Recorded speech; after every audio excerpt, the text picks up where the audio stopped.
The book of Numbers, chapter 31, verse 1. Numbers 31, verse 1.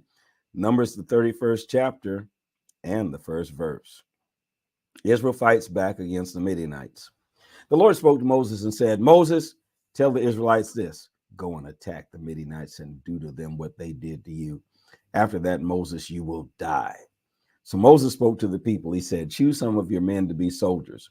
The Lord will use these men to do the Midianites what they did to you, to do to them. Choose 1,000 men from each of the tribes of Israel. There will be a total of 12,000 soldiers from the tribes of Israel. Moses sent these 12,000 men to war. He sent Phinehas, son of Eleazar, with them as the priest. Phinehas took the holy things and the horns and the trumpets with him. The Israelites fought the Midianites as the Lord had commanded. They killed all the Midianite men. Among the people who they killed were Evi, Rechem, Zu, Hur, and Reba, the 5 kings of Midian. They also killed Balaam, son of Beor, with the sword. Balaam ended up getting killed. My Lord. The Israelites took the Midianite women and children as prisoners. They also took all their sheep, cattle, and other things. Then they burned all their towns and villages. And these were their relatives too. Isn't that something? They took all the people and the animals and brought them to Moses, Eleazar the priest, and all the other Israelites. They brought all the things they took in war to the camp of Israel. The Israelites camped in the Jordan Valley in Moab on the east side of the Jordan River across from Jericho. Then Moses, Eleazar the priest, and the leaders of the people went out of the camp to meet with the soldiers. Moses was very angry with the leaders of the army. Now, why are you upset? The commanders of 1,000 men and the commanders of 100 men who came back from the war. Moses said to them, why did you let the women live? Lord, kill the ladies. These are the women who listened to Balaam and caused the men of Israel to turn away from the Lord that time at Peor. The disease will come to the Lord's people again. Now kill all the Midianite boys and kill all the Midianite women who have had sexual relations with a man. Now you can let all the young girls live, but only if they never had sexual relations with any man. And then all you men who kill other people must stay outside the camp for 7 days. My God. You must stay outside the camp even if you touch the dead body. On the 3rd day, you and your prisoners must make yourselves pure. You must do the same thing again on the 7th day. You must wash all your clothes. You must wash anything made with leather, wool, or wood. You must purify yourselves. Lord, kill all the boys and all the women who've had sexual relations with a man, yet let the young girls live. Some things are hard to understand. Then Eleazar the priest spoke to the soldiers. He said, these are the rules the Lord gave to Moses for soldiers coming back from war. You must put gold, silver, bronze, iron, tin, or lead into the fire and then wash these things with the special water to make them pure. If something can be put in the fire, you must put it in the fire to purify it. If things cannot be put in fire, you must still wash them with the special water.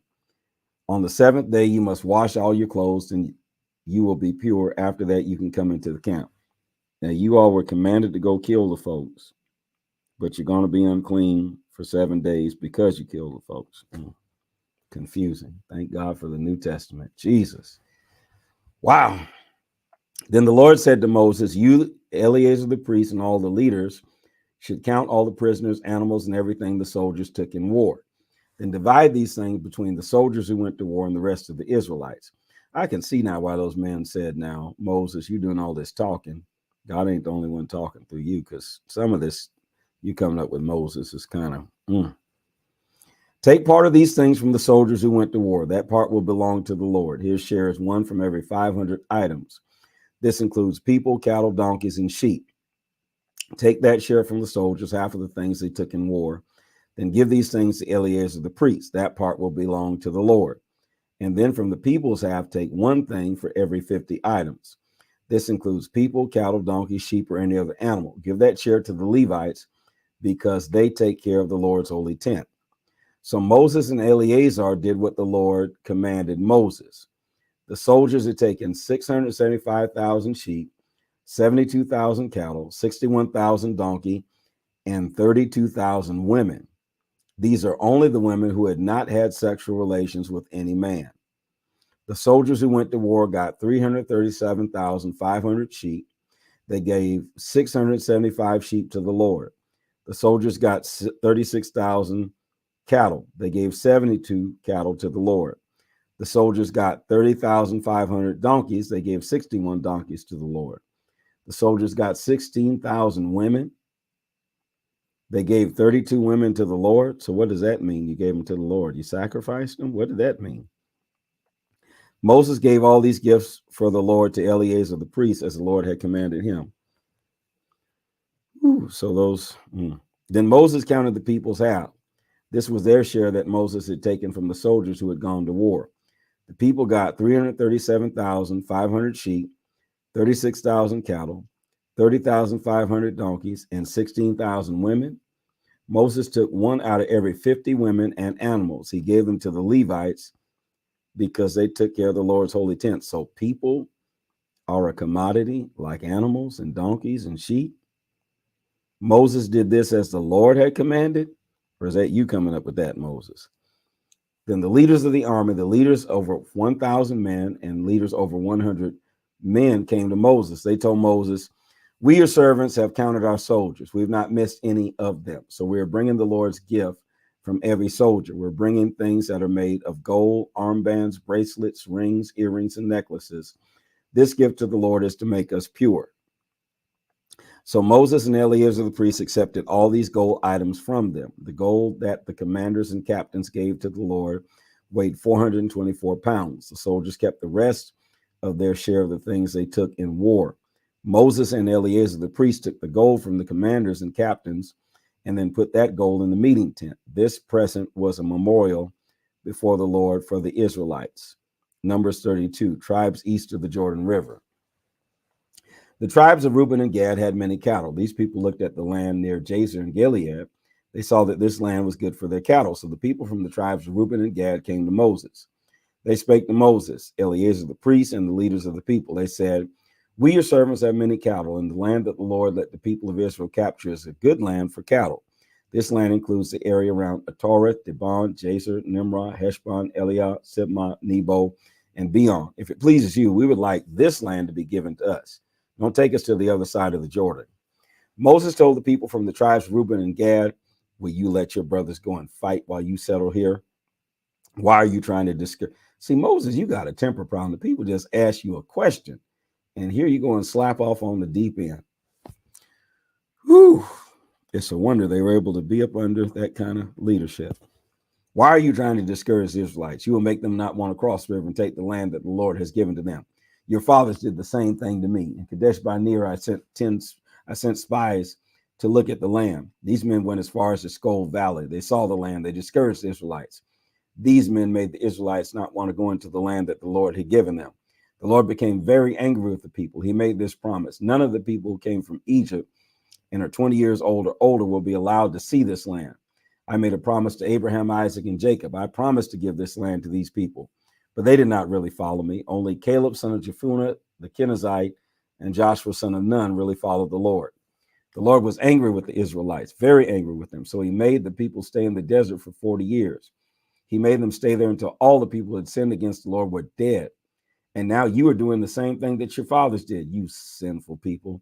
Do you want the Lord to be even more angry with his people? If you stop following the Lord, he will make Israel stay even longer in the desert. Then you will destroy all these people." But the people from the tribes of Reuben and Gad went to Moses. They said, "We will build cities for our children and barns for our animals here, and our children can be safe from the other people who live in this land. But we will gladly come and help the other Israelites. We will bring them into their land. We will not come back home until everyone in Israel has taken his part of the land. We will not take any of the land west of the Jordan River. No, our part of the land is east of the Jordan River." So Moses told them, "If you do all these things, this land will belong to you, but your soldiers must go before the Lord in the battle. Your soldiers must cross the Jordan River and be ready to fight for the Lord until he forces the enemy to leave. After the Lord helps us take all the land, you can go back home. Then the Lord and Israel will not think that you are guilty, and the Lord will let you have this land. But if you don't do these things, you will be sinning against the Lord, and know for sure that you will be punished for your sins. Build cities for your children and barns for your animals, but then you must do what you promise." Then the people from the tribes of Gad, Reuben, and said to Moses, "We are your servants. You are our masters, so we will do what you say. Our wives, children, and all our animals will stay in the cities of Gilead, but we, your servants, will cross the Jordan River. We will march before the Lord into battle, as our master says." So Moses, Eleazar the priest, Joshua son of Nun, and all the leaders of the tribes of Israel heard them make that promise. Moses said to them, "The people of Gad and Reuben will cross the Jordan River. They will march before the Lord into battle. They will help you take the land, and you will give the land of Gilead as their part of the country. But if they do not cross the river with you ready to fight, they will not get any land on this side. They will only get a share. They will get only a share of the land of Canaan with the rest of you." The people of Gad and Reuben answered, "We promise to do what the Lord commanded. We will cross the Jordan River, march before the Lord." We're saying this for the third time now, "into the land of Canaan. Our part of the country is the land east of the Jordan River." So Moses gave that land to the people of Gad, to the people of Reuben, and the half tribe of Manasseh. Manasseh was Joseph's son. That land included the kingdom of Sihon, the Amorite, and the kingdom of Og of Bashan, and all the cities around that area. The people of Gad built the cities of Dibon, Atorah, Oriar, Atrath-Shaphan, Jasir, Jabahina, Beth Nimrah, and Beth Haron. They built cities with strong walls, and they built barns for their animals. The people of Reuben built Heshbon, Eliah, Kirithium, Nebo, Baal-Meon, and Sibmah. They used the names of the cities that they rebuilt, but they changed the names of Nebo and Baal-Meon. People from Makor's family group went to Gilead. Makor was Manasseh's son. They defeated the city. They defeated the Amorites who lived there. So Moses gave Gilead to Machir from the tribe of Manasseh, and his family settled there. Jair from the family of Manasseh defeated the small towns there. Then he called them towns of Jair. Noba defeated Kenath and the small towns near it. Then he called that place by his own name. Numbers 33, Israel's journey from Egypt. Here's a list of places. Okay, here we go with these details. The Israelites went when they left Egypt. They were organized in groups like an army and were led by Moses and Aaron. Following the Lord's command, Moses kept a record of each place they stayed before moving on to the next place. These are all the places they went. On the 15th day of the first month, they left Ramses. That morning after Passover, the Israelites marched out of Egypt with their arms raised in victory. All the people of Egypt saw them. The Egyptians were burying all the people the Lord killed. They were burying all their firstborn sons. The Lord had shown his judgment against the gods of Egypt. The Israelites left Ramses and traveled to Succoth. From Succoth, they traveled to Etham. They camped there at the edge of the desert. They left Etham and went to Pi-Hahiroth. This was near Baal-Zephon. They camped near Migdol. They left Pi-Hahiroth and walked through the middle of the sea. They went toward the desert. Then they traveled for 3 days through the desert of Etham. The people camped at Marah. They left Marah and went to Elam and camped there. There were 12 springs of water and 70 palm trees there. They left Elam and camped near the Red Sea. They left the Red Sea and camped in the western Sinai desert. They left there and camped at Dophkah. They left Dophkah and camped at Alush. They left Alush and camped at Rephidim. There was no water for the people to drink at that place. They left Rephidim and camped in the desert of Sinai. They left the desert of Sinai and camped at Kibroth-Hattava. They left Kibroth-Hattava and camped at Hazeroth. They left Hazeroth and camped at Rithmah. They left Rithmah and camped at Rimmon-Perez. They left Rimmon-Perez and camped at Litnah. They left no wonder the people were complaining. Lord, we're just going around in circles. Left Libnah and camped at Rissa. They left Rissa and camped at Kehiloth. They left Kehiloth and camped at Mount Shapur. They left Mount Shapur and camped at Haradah. They left Haradah and camped at Makloth. They left Makloth and camped at Tahath. They left Tahath and camped at Tirah. They left Tirah and camped at Mithkah. Lord, all of this for 40 long years. No wonder they complained. They left Mithkah and camped at Hashmanah. They left Hashmanah and camped at Mosereth. They left Mosereth and camped at Bene-Jacan. They left Bene-Jacan and camped at Hor-Haggidgad. They left at Hor-Haggidgad and camped at Jothbadah.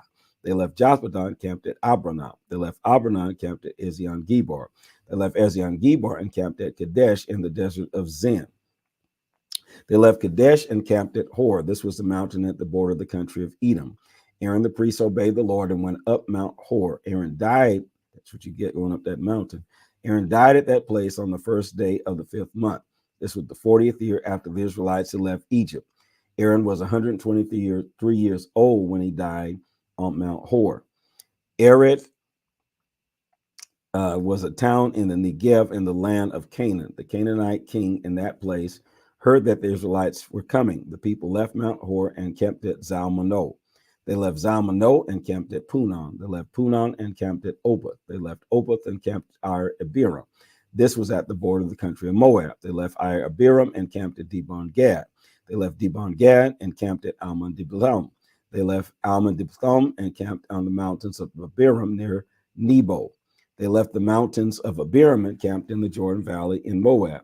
This was near the Jordan River, across from Jericho. They camped at the Jordan River in the Jordan Valley in Moab. The camp went from Beth-Shemesh to Akshia Field. There the Lord spoke to Moses and said, "Speak to the Israelites and tell them, you will cross the Jordan River. You will go into the land of Canaan. You will take the land from the people you find there. You must destroy all their carved statues, idols. You must destroy all their high places. You will take the land and you will settle there because I'm giving this land to you. It belongs to your family groups. Each of your family groups will get part of the land. You will throw lots to decide which family group gets each part of the country. Large family groups will get large parts of the land. Small family groups will get small parts of the land. The lots will show which family groups gets which part of the land. Each tribe will get its part of the land. You must force these other people to leave the country. If you let them stay in your country, they will bring many troubles to you. They will be like a needle in your eye and a thorn in your side. They will bring many troubles to the country where you will be living. I showed you what I would do, and I will do that to you." Please put it in the comment section, these words. This is the word of the Lord. Make sure you follow, like, share, and subscribe, and make sure you share with someone to join with us every day.